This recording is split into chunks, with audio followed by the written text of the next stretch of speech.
성도 여러분 안녕하십니까? 행복한 안식일입니다. 이제 이번 안식일과 다음 안식일을 보내면 우리가 보낸 2022년도는 다시 돌아오지 않을 겁니다. 늘 의례 그러하지만 12월을 보낼 때마다 가장 많이 말하고 또 가장 많이 듣고 가장 많이 생각하는 말이 있죠. 세월 참 빠르다. 네, 정말 그렇습니다. 세월 참 빠릅니다. 2022년 정말 빠르게 지나갔습니다. 그런데요, 내년 2023년도 그만큼 빠르게 지나갈 겁니다. 세월은 그렇게 항상 늘 빠르게 지나가기 때문입니다. 그러므로 성도 여러분, 우리에게는 새로운 한 해에 대한 기대와 더불어 조금은 더 신중하고 진실한 마음으로 한 해를 준비하는 마음의 자세가 오늘 우리에게도 필요하지 않겠습니까? 참으로 진지하게 한 해를 마무리하고 또 새로운 한 해를 맞이하게 되시기를 간절히 소망합니다. 이번 주말을 보내면 크리스마스지요. 그런데 우리가 매년 이 시기마다 이렇게 특별한 마음으로 함께 보내는 크리스마스는 성경에 의하면 예수의 탄생일이 지금의 12월은 아니지만 어찌되었든 우리가 이 즈음을 보내면서 예수님의 탄생에 대해서 더 많이 생각하게 되는 것은 사실입니다. 그래서 오늘 말씀은 그것과 관련한 내용으로 준비됐는데요. 오늘 이 시간은 우리가 아기 예수의 탄생과 관련하여 등장하는 동방박사들에 대하여 함께 생각해 보고자 합니다. 사실 동방박사들에 대해서 우리가 무심결에 잘못 이해하고 있는 것들이 있습니다. 여러분, 동방박사들은 몇 명이었을까요? 3명요? 왜요? 아기 예수께 드렸던 선물이 3개니까. 황금, 유황, 모략. 그런데 여러분, 선물이 3개면 사람도 3명이라는 보장이 어디 있습니까? 2사람이 3개를 드렸을 수도 있잖아요. 혹은 그보다 더 많은 사람이 십시일반 돈을 모아서 3가지 선물을 사서 왔을 수도 있잖아요. 여러분, 성경은 동방박사들의 숫자에 대하여 침묵하고 있습니다. 그런데 우리는 당연히 그 동방박사가 3명이라고 생각합니다. 사실 유대 전승은 동방박사들이 4명이었다고 말합니다. 아무튼 이런 것들이 동방박사들에 대한 잘못된 이해일 수도 있습니다. 또 다른 사실과 다른 이해가 하나 있는데 이 동방박사들이 과연 언제 아기 예수를 찾아왔는가 하는 것이죠. 오늘 이 문제를 함께 집중적으로 살펴보려고 합니다. 마태복음과 누가복음에는 아기 예수의 탄생 이야기가 등장합니다. 사실 예수님의 탄생이 너무나 중요한 사건임에도 불구하고 예수님의 탄생 사건과 관련하여 모든 사복음서에서 다 다루고 있는 것은 아닙니다. 말씀드린 대로 신약성경 첫 번째 책 마태복음 2장에서 예수님의 탄생 이야기가 나오고 또 동방박사들의 방문 이야기가 함께 전개되고 있습니다. 그리고 마가복음은 단지 예수님의 공생의 부분부터 다루고 있을 뿐이에요. 그리고 누가복음에 가서야 예수님의 탄생에 대해서 꽤 자세하게 기록된 이야기를 우리가 접할 수 있습니다. 누가복음 2장에서 우리는 예수의 탄생과 더불어 아기 예수께 경배한 목자들의 이야기를 확인합니다. 그런데 우리가 예수님의 탄생과 관련해서 일반적으로 조금은 잘못 알고 생각하는 부분이 있어요. 그것은 예수님의 탄생 시기가 언제인가 하는 것도 그러하지만 아기 예수님을 경배했던 목자들과 동방박사들에 관한 것이에요. 앞서 설명해 드린 것처럼 동방박사들의 방문 사건은 마태복음 2장에, 그리고 목자들의 방문 사건은 누가복음 2장에 기록되어 있습니다. 그런데 우리는 보통 이 누가복음 2장의 마국간 기사와 마태복음 2장의 동방박사 기사를 동일한 시간상의 사건으로 생각할 때가 있습니다. 무슨 말씀인가 하면 목자들이 아기 예수님을 방문하고 그리고 바로 그 직후에 어느 시점에 동방박사들이 말구 위에 누이신 아기 예수님을 방문하여 준비한 예물을 드린 것으로 이해한다는 말씀이죠. 사실 많은 성탄 노래와 그림, 성탄 관련 선극들이 우리가 그렇게 생각하게 하고 있습니다. 그러나 결론부터 말씀드리면 우리가 성경을 좀 자세히 살펴볼 때에 이 두 사건, 즉 목자들의 아기 예수 방문과 동방박사들의 아기 예수 방문 사건 사이에는 우리가 생각하는 시간 이상의 적어도 꽤 많은 시간적 간격이 있음을 알 수 있습니다. 우리가 알고 있는 대로 가장 먼저 아기 예수의 탄생을 경배하고 기념했던 사람들은 목자들이었습니다. 그리고 그 이후에 분명히 동방박사들이 아기 예수를 방문하게 되는데 그 시점에 대하여 오늘 우리가 함께 살펴보고자 하는 겁니다. 그런데 이 사실을 조금 더 밝히 이해하기 위해서는 죄송하지만 신약 성경이 처음 기록되었던 원어인 헬라어를 좀 살펴보아야 하겠습니다. 사실 우리가 원어를 살피지 않고도 이 사실을 확인할 수 있기는 한데요. 그러나 보다 정확한 이해를 위해서 우선은 원어의 표현을 통해서 함께 확인해 보시도록 하겠습니다. 왜냐하면 우리 한글개혁 성경은 동방박사들이 방문했던 그 아기와 목자들이 방문했던 아기를 똑같이 아기라는 표현으로 번역하고 있지만 마태복음과 누가복음의 헬라어 성경에 기록된 그 아기라는 말의 원어는 전혀 다른 단어가 사용되었고 그 의미 또한 같지 않기 때문입니다. 자, 우선은 누가복음 2장의 기록을 먼저 확인해 보시도록 하겠습니다. 누가복음 2장의 말씀인데요. 너희가 가서 강보에 쌓여 구유에 누인 아기를 보리니 이것이 너희에게 표적이니라. 또 볼까요? 빨리 가서 마리아와 요셉과 구유에 누운 그 아기를 찾아서, 여기는 아기라는 표현이 헬라어 브레포스라고 기록되어져 있습니다. 천사들이 들에서 양을 치고 있었던 목자들에게 한 말이죠. 그런데 여기서 목자들이 방문하여 만났던 아기 예수에서 아기라고 표현된 헬라어 브레포스라는 말은 이제 막 세상에 태어난 신생아를 의미할 때 사용된 말이었어요. 자, 여러분 이제 이 사실을 기억하시고요. 이제 마태복음 2장의 몇 개의 기록을 또 확인해 보시겠습니다. 베들레헴으로 보내며 이르되 가서 아기에 대하여 자세히 알아보고 찾거든 내게 고하여 나도 가서 그에게 경배하게 하라. 박사들이 그의 왕의 말을 듣고 갈새 동방에서 보던 그 별이 문득 앞서 인도하여 가다가 아기 있는 곳 위에 머물러 섰는지라. 또 보실까요? 집에 들어가 아기와 그 모친 마리아와 함께 있는 것을 보고 엎드려 아기께 경배하고 보배합을 열어 황금과 유향과 몰약을 예물로 드리니라. 또 저희가 떠난 후에 주의 사자가 요셉에게 현몽하여 거르되 헤롯이 아기를 찾아 죽이려고 하니 일어나 아기와 그의 모친을 데리고 애굽으로 피하여 내가 내게 이르기까지 거기 있으라 하시니 요셉이 일어나서 밤에 아기와 그의 모친을 데리고 애굽으로 떠나갔더라. 여기서는 파이디온이라는 헬라어 표현이 사용되고 있어요. 마태복음 2장은 동방박사들이 아기 예수를 방문하여 만나는 장면이고요. 그런데 이 마태복음 2장에서 표현된 아기는 말씀드린 것처럼 헬라어 파이디온이라는 표현으로 사용되고 있는데요.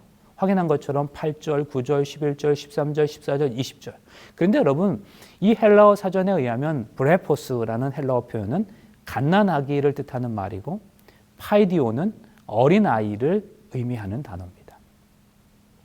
신약 성경의 모든 용례를 살펴보면 이 두 단어는 나이의 개념을 분명하게 할 때, 그러니까 더 어리고 덜 어린 아이를 묘사할 때 쓰이는 표현이었어요.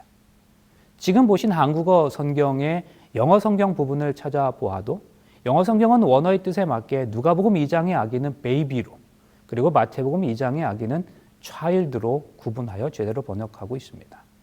그러므로 아기라는 낱말에 대한 헬라어 원어의 이와 같은 분명한 차이점으로 미루어 볼 때 누가복음 2장의 목자들 이야기와 마태복음 2장의 동방박사 이야기는 틀림없이 어느 정도의 시간적 간격이 있음을 알 수 있습니다. 왜냐하면 마태복음 2장의 아기가 누가복음 2장의 아기보다 어느 정도 더 자란 아이일 것이기 때문입니다. 그러면 여기서 우리는요, 한 가지 질문이 생깁니다. 목자들이 아기 예수를 경배한 사건과 동방박사들이 예수님을 경배했던 사건이 시간적으로 간격이 있는 것이라면 동방박사들이 아기 예수님을 경배했을 때에 예수님은 과연 어디에 머물고 계셨을까 하는 거죠. 우리는 그냥 단순하게 아기 예수님이 마국간에서 태어나서 말구 위에 누워 있는 모습을 생각해요. 그리고 그곳에서 목자들이 아기 예수께 경배하고 또 이어서 동방박사들이 아기 예수님께 경배한 것으로 생각합니다. 그런데 성경은 좀 다르게 말씀하고 있는 것 같아요. 결론부터 말씀드리면 목자들이 아기를 예수님께 찾아와 방문한 곳과 동방박사들이 아기 예수를 찾아가 방문한 장소는 다를 수밖에 없었습니다. 누가복음 2장에서 목자들이 왔을 때 그 아기 브레포스는 분명히 마국간 구유에 뉘어져 있었습니다. 성경이 이 사실을 증명하지요. 맏아들을 낳아 강보로 쌓여 구유에 뉘었으니 이는 사관, 그 여관에 있을 곳이 없음이로라. 누가복음 2장 16절 17절에서도 빨리 가서 마리아와 요셉과 구유에 누인 아기를 찾아보라 그랬어요. 이처럼 누가복음 2장의 공간적 배경은 분명히 마국간입니다. 그러나 성경은 동방 박사들의 경우에 있어서는 이들이 마구간이 아닌 집에서 아기 파이디온께 경배했음을 우리에게 분명히 확인시켜 주고 있습니다. 마태복음 2장 집에 들어가 아기와 그 모친 마리아와 함께 있는 것을 보고 엎드려 아기께 경배하고 보배합을 열어 황금과 유향과 몰약을 예물로 드리니라. 여러분, 우리는 이 구절에서 집이라는 단어에 주목해야 합니다. 마구간도 아니고요. 또 성경의 표현대로 여관, 사관도 아니고 분명히 집이라고 되어 있어요. 동방 박사들은 마구간이 아닌 집에서 그리고 갓난아이가 아닌 어린아이이신 예수님을 만났던 거죠. 그러므로 많은 사람들이 동방 박사들은 예수님이 구유에 있을 때 예수님을 방문했다고 알고 있는데 그것은 사실이 아닌 것을 우리가 확인하게 됩니다. 그러면 우리는 여기에서 또 하나의 궁금증이 유발될 수밖에 없지요. 목자들이 분명히 신상아인 아기 예수를 마구간에서 경배했다면, 그리고 동방 박사들은 그 사건보다는 시간적으로 어느 정도 지난 뒤에 예수님을 방문했던 것이 맞는다면 과연 그 시간적 간격은 어느 정도 되었을까 하는 것입니다. 여러분, 혹시 지금 제가 가지고 있는 성경과 같은 주의 복음 성경을 가지고 계신지요? 다른 성경 말고 이 복음 성경 안에 구약과 신약 성경 부분 사이에 사복음서 조화라는 부분이 있는데요. 이것은 사복음서에 나타난 모든 사건을 시간적으로 배열해 놓은 것입니다. 사복음서가 모두 예수님의 행적과 관련한 내용이지만 분명히 시간적으로 먼저인 것들이 있고요. 순차적인 내용들이 있을 거예요. 가령 사복음서의 내용 가운데 가장 빠른 사건은 요한복음 1장 1절로 18절의 말씀이에요. 태초에 말씀이 계시니라, 이 말씀이 곧 하나님과 함께 계셨으니 이 말씀은 곧 하나님이시라고 시작되는 부분인데, 이것은 말씀이신 하나님의 처음 시작을 말하고 있습니다. 사실 이것보다 더 빠른 처음은 없어요. 그렇게 시작한 사복음서 안에는 179개의 사건을 시간적인 순서대로 배열해 놓았는데, 재밌게도 목자들이 아기 예수를 방문한 사건은 10번째입니다. 사복음서에서 순차적으로 10번째 사건이라는 말씀이에요. 그런데 동방 박사들의 방문한 사건은 13번째이고요. 그리고 그 사이에 있는 두 개의 사건이 무엇인가 하면 예수님이 8일 만에 할례를 받으신 사건이 11번이고, 그리고 성전에서 봉헌되시는 사건이 12번입니다. 그리고 그 후에 동방 박사들이 방문한 거죠. 그리고 나서 14번째의 사건이 무엇인가 하면 아기 예수의 가족이 애굽으로 피신하는 사건입니다. 여러분, 이것이 논리적으로도 맞지 않겠습니까? 만약 이게 사실이라면 예수님의 탄생 이후에 여러 날이 지난 이후에 동방 박사들이 방문했다는 말인데, 그때까지 방이 없어서 마구간에서 묵으셨다는 것이 말이 되지 않을 겁니다. 자, 산모의 정결 의식으로 본 예수님의 탄생 이야기를 좀 확인할 필요가 있겠습니다. 성경 계속해서 보시자면 여호와께서 모세에게 일러 가라사대 이스라엘 자손에게 고하여 이르라. 여인이 잉태하여 남자를 낳으면 그는 7일 동안 부정하리니 곧 경도할 때와 같이 부정할 것이며 제8일에는 그 아이의 양피를 벨 것이요 그 여인은 오히려 33일을 지나야 사녀리 깨끗하리니 정결케 되는 기한이 차기 전에는 성물을 만지지도 말며 성소에 들어가지도 말 것이며 여자를 낳으면 이는 그 7일 동안 부정하리니 경도할 때와 같을 것이며 사녀리 깨끗하게 되면 66일을 지나야 하리라. 자녀가 정결케 되는 기한이 차거든 이 여인은 번제를 위해서 1년 된 그 어린 양을 취하고 속죄제를 위하여 집비둘기 새끼나 산부들기를 취하여 회막문 제사장에게로 가져갈 것이요 제사장은 그것을 여호와 앞에 들여서 여인을 위하여 속죄할지니 그리하면 사녀리 깨끗하리라. 이는 자녀간 생산한 여인에 대한 규례니라. 8절입니다. 그 여인의 힘이 어린 양에 미치지 못하거든 산부들기 둘이나 집비둘기 새끼 둘을 가져다가 하나는 번제물로 하나는 속죄제물로 삼을 것이요 제사장은 그를 위하여 속할지니 그가 정결하리라. 여기 자녀를 출산한 여인에 대한 규례가 나타나고 있습니다.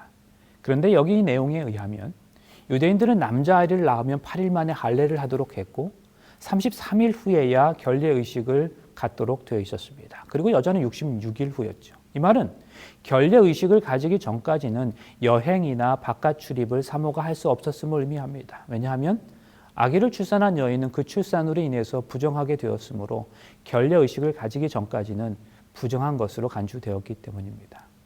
그러므로 그러한 부정한 여인은 성전의 출입도 불가능했지요.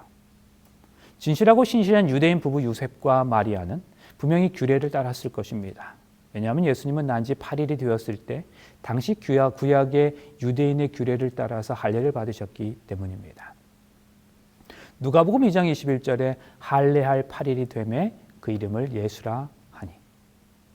그리고 계속되는 누가복음 2장의 설명에 의하면 33일을 더 기다려서, 그러니까 8일과 33일, 약 40일 이후에 결례의 날이 지난 후에 요셉과 마리아는 봉헌식을 위해서 아기를 데리고 제물로 바치기 위해서 예루살렘에 갑니다. 이것은 이미 살펴본 것처럼 유대인의 법에 따른 것이었습니다. 인간의 대속물로 오신 그리스도께서는 율법의 모든 조목을 따라야만 했지요. 유대인의 불법은 어머니를 위해서 드리는 제물은 1년 된 어린 양을 드리고 어린 비둘기나 반구를 속죄 제물로 드리도록 요구했습니다.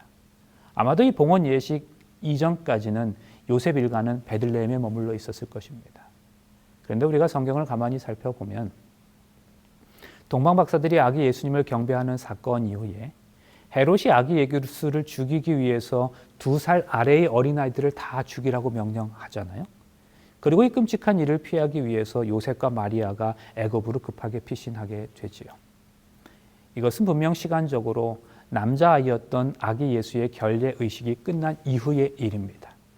애굽에서 시몬이나 안나를 만날 수 있는 일은 아니기 때문입니다. 그러면 확실한 건 동방 박사들이 예수님을 방문한 일은 적어도 예수님의 탄생 40일 이후에 요셉과 마리아가 아기 예수를 성전으로 데리고 가서 시몬과 안나의 축복을 받았던 바로 그 사건 이후의 일이 되는 거예요. 그렇게 생각하면 동방 박사가 아기의 탄생을 알리는 별을 보고 그들의 고향을 떠나 예루살렘에 도착하기까지는 적어도 40일 이상의 시간이 걸렸을 것이라는 것도 우리가 추측할 수 있겠습니다. 그래서 우리가 성경을 가만히 살펴보면 목자들과 동방 박사들이 아기 예수를 방문한 시기가 적어도 40일 이상 차이가 난다는 사실을 확인할 수 있습니다. 며칠요? 적어도 40일이요. 그렇다면 우리가 이 성경절도 좀 이해할 수 있겠습니다. 이에 헤롯이 박사들에게 속은 줄을 알고 심히 노하여 사람을 보내어 베들레헴과 그 모든 지경 안에 있는 산의 아이를 박사들에게 자세히 알아본 그때를 표준하여 2살부터 그 아래로 다 죽이니. 우리가 성경을 이렇게 이해하면 왜 헤롯이 어린 아기 예수를 죽이기 위하여 굳이 2살까지 2살 아래의 아이들을 죽이도록 명령했는지를 이해할 수 있습니다. 헤롯은 별이 나타난 때를 박사들에게 자세히 물었고요. 그리고 박사들이 예루살렘까지 여행 기간이 적어도 40일 이상이 되기까지 이 모든 것을 주도 면밀히 계산한 헤롯은 만일의 경우까지 대비하여 안전하게 2살 아래로 범위를 정했던 것이지요. 그때가 만약 예수님이 갓 태어난 베이비였다면 헤롯은 그저 굳이 2살부터 그 아래로 다 죽일 필요는 없었을 것입니다. 자, 이제 이러한 내용들과 더불어 우리에게 마음에 드는 또 하나의 질문이 있습니다. 동방 박사들은 누구였을까? 아기 예수님을 방문했던 동방 박사들이 누구였는지, 어디에서 온 사람들이었는지에 대해서 사실 의견이 분분하지요. 그리고 저는 이 시간에 그것을 밝혀내고 싶은 생각은 없습니다. 다만 시대의 소망에는 그들에 대하여 이렇게 기록하고 있습니다. 동방에서 온 박사들은 철학자들이었다. 이 박사들은 별, 하늘을 연구하고 그 별들의 광명한 궤도 안에 신비를 알아내려던 사람들이었다. 계속해서 볼까요? 그들은 더욱 명확한 지식을 찾는 가운데 히브리 성경에 관심을 돌렸다. 그들의 나라에서도 거룩한 교사가 오시리라고 예언한 예언서들이 있었다. 한때는 하나님의 선지자였던 발람도 이들 박사의 계급에 속한 사람들이었다. 성령의 감동을 받아 그는 이스라엘의 번영과 메시아의 나타나심을 예언하였고 발람의 예언이 이렇게 선포하고 있었다. 한 별이 야곱에게서 나오며 한 홀이 이스라엘에게서 나리라. 하나님의 부르심을 받고 아브라함이 믿음으로 갈 바를 알지 못하고 나간 것 같이 이스라엘 백성이 믿음으로 구름 기둥을 따라 약속의 땅에 간 것 같이 이 이방 동방 박사 이 사람들도 약속된 구주를 찾기 위해서 길을 나섰다. 별을 보면서 가기 위해서 밤에 여행해야 했다. 그러나 그들은 그들이 찾으려 하는 분에 대한 전설과 예언들을 암송하면서 그 시간을 보냈다. 쉬기 위하여 멈출 때마다 그들은 예언을 살펴보았으며 그들이 하늘의 인도를 받고 있다는 확신은 더욱 깊어졌다. 그들은 외적 표적으로서 그들 앞에 별을 가지고 있었을 뿐만 아니라 그들의 마음을 감동시키며 그들의 소망으로 고무시키는 성령의 내적 증거도 가졌다. 그 여행은 비록 길었지만 그들에게는 즐거운 여행이었다. 사랑하는 성도 여러분, 나침반의 바늘은 정확히 북극을 가리키기 전까지는 결코 조용히 서지 않습니다. 동방 박사들은 그들에게 나타난 별을 보고 그 가리키는 정확한 곳에 이르기까지는 결코 멈추지 않았습니다. 그리고 또 그 별은 태양이 공중에서 빛나는 것보다 더 밝게 빛나는 또 하나의 다른 별, 즉 예수 그리스도에게 정확히 이르기 전까지는 결코 멈추지 않았습니다. 이와 마찬가지로 인간의 마음은 그리스도에게 이르기 전까지는 결코 쉼을 얻을 수 없는 거죠. 그러므로 우리의 삶이 예수를 만나기 전까지 끝까지 전진하고 그 주님께로 나아가시는 귀한 삶이 되시기를 간절히 소망합니다. 저는 이 표현이 너무 좋습니다. 그 여행은 비록 길었지만 그들에게는 즐거운 여행이었다. 참으로 마음을 길게 울리는 그런 표현입니다. 사랑하는 성도 여러분, 우리가 예수님을 만나러 가는 그 여정은 정말 길 수도 있어요. 어두운 밤길을 여행하는 그런 길일 수도 있습니다. 거친 길일 수도 있어요. 피곤한 길일 수도 있습니다. 외로운 길일 수도 있어요. 아픔이 있을 수도 있어요. 그러나 그럴지라도 우리의 그 여행이 즐거운 여행이 되었으면 좋겠습니다. 주님 만나러 가는 우리 인생길이, 천국을 향한 우리의 여행길이 참으로 즐거운 여행길이 되었으면 좋겠습니다. 다시 오실 우리 주님을 생각하면 감사가 넘치고 기쁨이 있는 그런 삶을 살게 되시기를 간절히 바랍니다. 마태복음 2장 3절에 온 성이 소요하니라 이런 표현이 있어요. 베들레헴에서 구주가 나셨다는 소식이 목자들을 통해서 예루살렘에 전해졌을 때 온 시가지가 술렁거렸습니다. 그때 사람들은 설마 그랬어요. 그런데 이번에는 이방 타국의 고관들이 찾아와서 유대인의 왕으로 나신 이가 어디 있느냐고 할 때 예루살렘 거민들의 마음은 굉장히 설레기 시작했습니다. 예수님을 정말로 만나기를 갈망하던 몇 사람들에 의해서 온 성 전체에 소요가 일어났어요. 메시아에 대해 관심을 가지게 되었습니다. 잊었던 희망이 다시 솟아올랐습니다. 사랑하는 성도 여러분, 새로운 한 해 2023년도에는 우리들 각자가 예수님을 찾는다는 소식으로 인해서 내 주위가 소유할 수 있게 되시기를 간절히 축원합니다. 내년에는 정말로 이전에 없었던 열정과 열성으로 주님을 찾으셔서 우리의 주변이 그 예수님에 대한 희망으로 불타오르는 그런 한 해가 되시기를 간절히 소망합니다. 성도 여러분, 이제 2022년 이 한 해도 다음 한 주일을 끝으로 저물어 갑니다. 그리고 새로운 한 해를 맞이하면서 마음에 이런저런 바람들이 있으실 줄로 압니다. 내년 한 해 동안에 나는 이러이러한 삶을 살았으면 좋겠다. 내년에는 이러이러한 일들이 내 주변에 내 가족에 있었으면 좋겠다. 그런데 여러분, 우리 인생 가운데서 그리스도 예수를 찾는 일보다 더 중대한 일이 또 있을까요? 내년 한 해 저와 여러분의 가장 큰 바람과 소원이 주님 만나는 것이 되시기를 간절히 바랍니다. 나도 한번 우리 주님을 개인적으로 만나고 싶다. 이 한 해를 마무리하면서 우리 모두의 입에서 이러한 고백과 결심이 있게 되시기를 간절히 바랍니다. 꿈에 헤롯에게로 돌아가지 말라 지시하심을 받아 다른 길로 고국에 돌아가니라. 저는 여러분 이 마태복음 2장을 읽을 때마다 마음에 깊은 여운을 남기는 몇 가지 성경절이 있는데 바로 이 표현입니다.